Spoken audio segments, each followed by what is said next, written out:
हरियाणा के नारनौल में आयोजित भव्य श्री राम कथा को लेकर उठे सवाल अब तूल पकड़ते जा रहे हैं। कथा और आयोजकों पर की जा रही टिप्पणियों के बीच संत समाज खुलकर सामने आ गया है और कड़ा रुख अपनाया है। कथा स्थल पर पहुंचे अखिल अखाड़ा परिषद के राष्ट्रीय प्रवक्ता महंत गौरी शंकर दास, महामंडलेश्वर स्वामी ईश्वर दास, संगीत कृष्ण सांवरिया बाबा और जगत गुरु बालक देवाचार्य ने एक स्वर में कहा कि धर्म, संत समाज और आस्था पर की जा रही टिप्पणी किसी भी हालत में स्वीकार नहीं की जाएगी। संतों ने चेतावनी दी कि यदि कोई जानबूझकर रामकथा जैसे पवित्र आयोजन की छवि धूमिल करने का प्रयास करता है तो उसके खिलाफ कानूनी कार्रवाई की जाएगी। संतों ने मंच से कहा कि रामकथा सनातन संस्कृति की आत्मा है और इसे राजनीति या व्यक्तिगत आरोपों का विषय बनाना उचित नहीं है। उनके अनुसार ऐसे धार्मिक आयोजन समाज को जोड़ने और नैतिक मूल्यों को मजबूत करने का माध्यम है। इस बीच नारनौल में कथा के चौथे दिन श्रद्धालुओं की भारी भीड़ देखने को मिली। भजन कीर्तन, हवन यज्ञ और संतों के प्रवचनों से पूरा क्षेत्र भक्तिमय वातावरण में डूबा हुआ है। प्रतिदिन बड़ी संख्या में श्रद्धालु कथा स्थल पर पहुंच रहे हैं। संत समाज ने आयोजन से जुड़े विनीत पिलानिया का भी समर्थन किया और कहा कि यह आयोजन सेवा भावना से किया जा रहा है। संतों के मुताबिक यदि आयोजन में कोई अनुचित उद्देश्य होता तो संत समाज इससे नहीं जुड़ता। अंत में संतों ने दो टूक संदेश दिया कि धर्म पर टिप्पणी करते समय लोगों को शब्दों की मर्यादा का ध्यान रखना चाहिए। रामकथा की गरिमा बनाए रखने के लिए संत समाज पूरी तरह सजग है और आवश्यकता पड़ने पर हर स्तर पर कदम उठाने को तैयार है। परिचय के साथ रामकथा हो रही है और एक बड़ा भव्य प्रोग्राम है, उसके बारे में थोड़ा बताइए। कौन कौन संत अभी पहुंचे हैं, कौन कौन पहुंचने वाले और आगे की रूपरेखाएं क्या रहेंगी? मैं अखिल भारतीय चतुर संप्रदाय अध्यक्ष आचार्य संगीत कृष्ण सांवरिया बाबा भारत की इस पावन धरा नारनौल में एक ऐसा पावन यज्ञ आरंभ हो चुका है जिसका सूत्रधार दक्षिण पीठ, पश्चिम पीठ जगत गुरु रामानंदाचार्य वेदई वल्लभ दास जी महाराज के कर कमलों के द्वारा विनीत पिलानिया जी के यजमानी में और जगत गुरु रामानंदाचार्य श्री तुलसी पीठाधीश्वर राम भद्राचार्य के श्रीमुख से राम कथा का आयोजन हो रहा है। भारत के अनेक प्रांतों से भारत के उच्च कोटि के संत समाज प्रति दिवस इस यज्ञ में अपनी आहुति प्रदान कर रहा है। ये नारनौल की धरा के लिए परम सौभाग्य का विषय है। मैं तो मानता हूं कि नारनौल ही नहीं अपितु पूरे हरियाणा में आज से पहला ऐसा कोई आयोजन नहीं हुआ होगा। मुझे नहीं लगता कि भारत के कोने कोने से हमारे धर्म सम्राट संत एकत्रित होकर इस यज्ञ में अपने पुण्य भाव की जलांजलि प्रदान कर रहे हैं।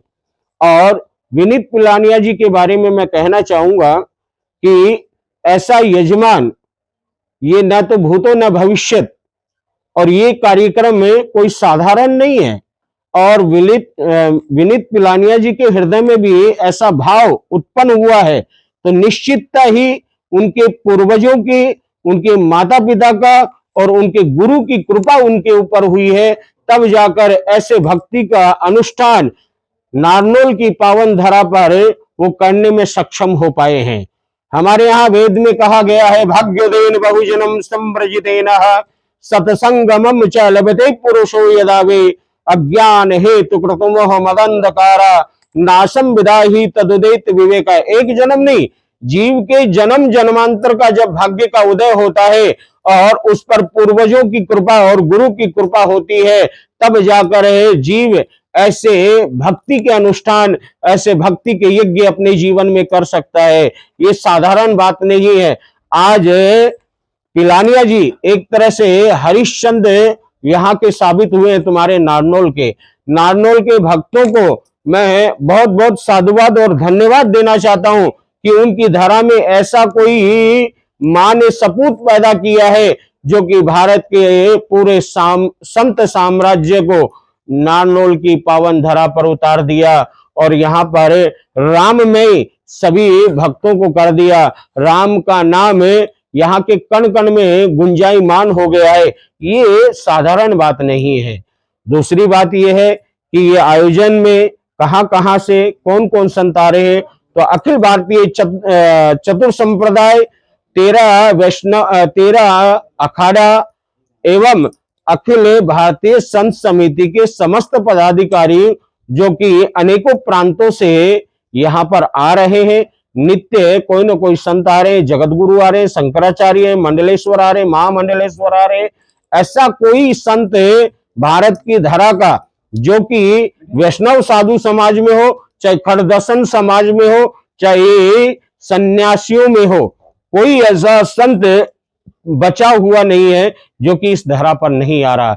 ये यज्ञ पावन यज्ञ है। अब आप पीछे प्रश्न कर रहे थे कि नारनौल की धरा में ऐसा यज्ञ होना कैसे पॉसिबल हुआ है, क्योंकि इसका मूल आधार क्या है? मूल आधार है चैमन ऋषि की पावन तपस्या। महाराज चैमन ऋषि की ऐसी पावन तपस्या थी कि उनका पूरा शरीर मिट्टी का कण बन गया, परंतु उनकी तपस्या का परिताप देखिए कि जगत गुरु रामानंदाचार्य वेदाई वल्लभ जी महाराज की कृपा और उनके शिष्य का पराक्रम, पिलानिया जी का पराक्रम इतना प्रबल हो चुका है कि ये यज्ञ में आज अग्नि के माध्यम से आप देवताओं की आहुति दे रहे हैं और देवता संतों के माध्यम से आपके द्वार पर जहां संत का चरण गिर जाता है वही मंदिर बन जाता है। परंतु यहाँ तो संत पूरे नारनौल में घूम रहे हैं। आप सोचिए पूरे नारनौल में कितनी पवित्रता फैली हुई है। आज एक एक भक्त से आप जाके पूछिए, वो राम कथा सुनकर ऐसा मंत्र मुग्ध हो रहा है कि मानो राम अयोध्या से नारनौल में आ गए हो। देखिए नरेंद्र मोदी ने अयोध्या में राम मंदिर बनवाया और पिलानिया जी ने नारनौल को अयोध्या बनाया। कितनी बड़ी बात आपके लिए है। आप बड़े ही भाग्यशाली हैं कि नारनौल की धरा पर ऐसा सपूत माँ ने पैदा किया है और हम संत मिलकर आज इनको ये आशीर्वाद भी देके जाते हैं।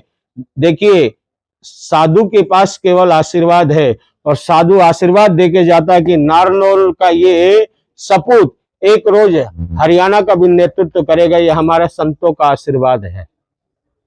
और कोई क्वेश्चन? जी एक प्रश्न है, जो आपने बताया कि कथा करवाने का, जो लोग सुनने में आ रहे हैं राम कथा, सुनने वालों का भी क्या महत्व, उनको क्या धर्म लाभ होगा? और एक इसी में मैं जोड़ देता हूँ दूसरा सवाल, जो YouTube पे या खबरों के माध्यम से कुछ टिक्का टिप्पणी चल रही है, उनके ऊपर भी आप अपने विचार। देखिए सुनने वाले को क्या लाभ होगा? कथा सुनने वाले का जीवन परिवर्तन हो जाता है। केवल मात्र कानों से सुनने से कथा जीवन में प्रभावशाली नहीं होती है। यहाँ श्रोता कथा को पी रहे हैं और जब आप कथा को पिएंगे तो आपके जीवन की जो 14 प्रकार की इंद्रियां हैं, 5 ज्ञानेंद्रियां, 5 कर्मेंद्रियां, मन, बुद्धि, चित्त और अहंकार, ये 14 प्रकार की इंद्रियां शीतल हो जाती हैं। तो भक्त जो कथा सुनने जा रहे हैं वो अपने जीवन में नई ऊर्जा लेकर आ रहे हैं। आज जीव में, भक्त में ऊर्जा की कमी है और ऊर्जा का स्रोत है कथाएं, और कथा के माध्यम से जीव अपने जीवन में ऊर्जावान बन के आ रहा है और वो नित्य परमात्मा को जानने की जिज्ञासा रख रहा है और परमात्मा को जानने से वो अपने जीवन को आगे प्रवाह कर रहा है। दूसरी बात, आपने यूट्यूबरों की बात की है। देखिए आज सोशल मीडिया का जमाना है, मैं इन यूट्यूबरों को ज्यादा महत्व नहीं देता हूं। और दूसरी बात एक और, जो कथा के प्रति या कथा के जजमान के प्रति किसी प्रकार का टीका टिप्पणी कर रहा है तो मैं उनको कालनेमी कहूंगा, क्योंकि कलयुग में आप कोई भी धर्म का कार्य करिए आपके ऊपर अंगुलियां निश्चित उठेंगी। क्यों? क्योंकि हम उसकी बराबरी कर नहीं सकते, तो कुछ क्या कर सकते हैं, तो वो टीका और टिप्पणी ही करेंगे। परंतु मैं पिलानिया जी को एक ही बात कहूंगा कि आप इन टीका टिप्पणियों को अपना तिरस्कार मत समझिए। अगर आप जगत गुरु जी के शिष्य हैं और आप इतना बड़ा आयोजन कर रहे हैं, मैं जानता हूं कि आप में उतनी क्षमता है, क्योंकि टीका टिप्पणी सुनिए परंतु मन में किसी प्रकार की ग्लानि मत रखिए। क्यों? क्योंकि आप वो कार्य कर रहे हैं जो हर व्यक्ति नहीं कर सकता, और ऐसे कार्य करने वालों के पीछे दुश्मन हजार पड़ते हैं, परंतु शेर हमेशा अकेला चलता है और गीदड़ भौंकते रहते हैं। ऐसे लोगों को आप इग्नोर करिए, डिलीट मारिए।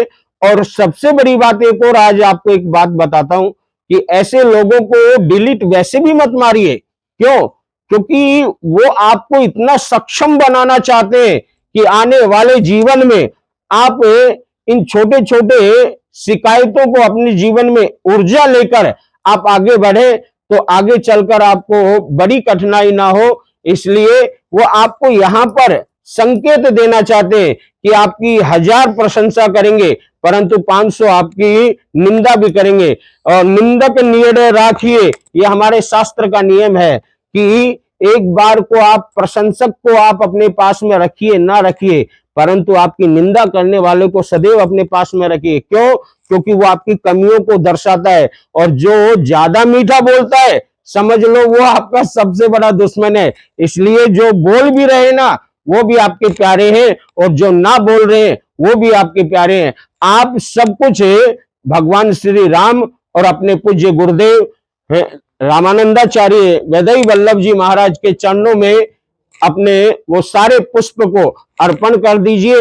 आपके गुरुदेव जाने और राम जी जाने, आप अपने कार्य को आगे बढ़ाते रहिए, सक्षम बनते रहिए।